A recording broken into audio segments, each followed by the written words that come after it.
नमस्कार फ्रेंड्स, तूफान take education channel तरफ आपको स्वागत। कालिया स्कॉलरशिप केमिति आवेदन करेंगे एवं मासक 1200 टंका लेखाएं 10 मास पाइबे।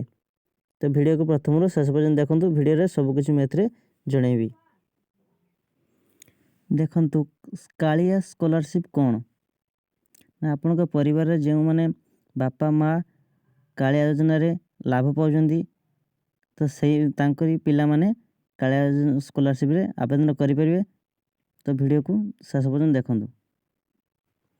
देखंतु ओडिशा गवर्नमेंट तरफ नोटिस आछि डिपार्टमेंट ऑफ एग्रीकल्चर एस फार्मर्स एम्पावरमेंट। देखंतु नोटिफिकेशन आछि गाइडलाइंस ऑफ कालिया स्कॉलरशिप।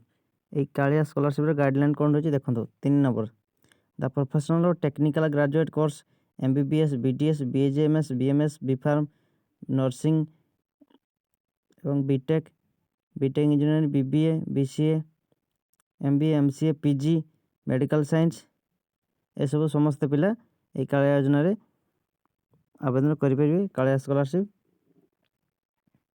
देखंतु जे माने कालिया स्कॉलरशिप पके परिबे एथरे तांगर लिस्ट अछि त आपण माने देखि परिबे केउ पिला माने आवेदन करि परिबे। देखंतु ए कालिया स्कॉलरशिप रे गवर्नमेंट हो कि प्राइवेट हो समस्त पिला आवेदन करि परिबे। जे मान को पेरेंट्स बापा कि माँ जदि तांकर कालिया योजना रे से टंका पाउथिबे एवं तांका पाखरे कालिया आईडी थिबो। देखंतु एठारे UG PG PhD government institute पिला मान को पई मेस एवं हॉस्टल खर्च बाबद को पर मंथ और प्रत्येक मास रे 1200 टंका मिलिबो। केते मास ना 10 मास रे 12000 टंका लेखाए पाइबे।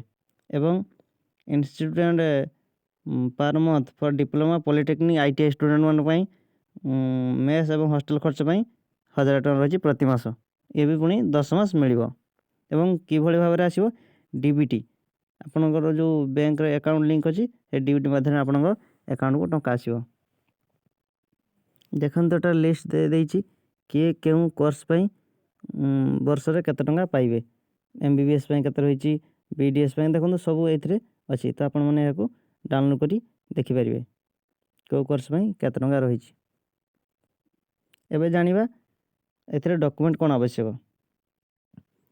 देखंतु एथरे डॉक्यूमेंट रहिछि आधार कार्ड ऑफ स्टूडेंट रो Aadhaar card caste certificate resident certificate copy of bank passbook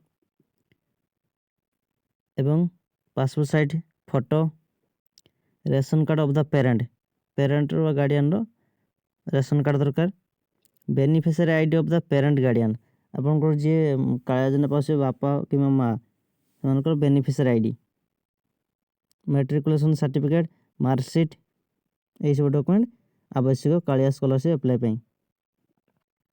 तो आपण माने जल्दी ऑनलाइन आवेदन आरंभ करंतु। एरा लास्ट डेट रही 31 जनवरी। देखंतु एथरे इंपोर्टेंट रही कालिया आईडी। तो कालिया आईडी आपण माने केउठु पाइबे देखंतु एई भले कालिया आईडी आपनकर आसीबो। तो जे माने कालिया योजना पाउचंदी तो सेमानकर एपरि कालिया आईडी आसीबो। तो कमेंट रे जणातु कालिया आईडी किपरि बाहरिबो आपनको कहि देबी।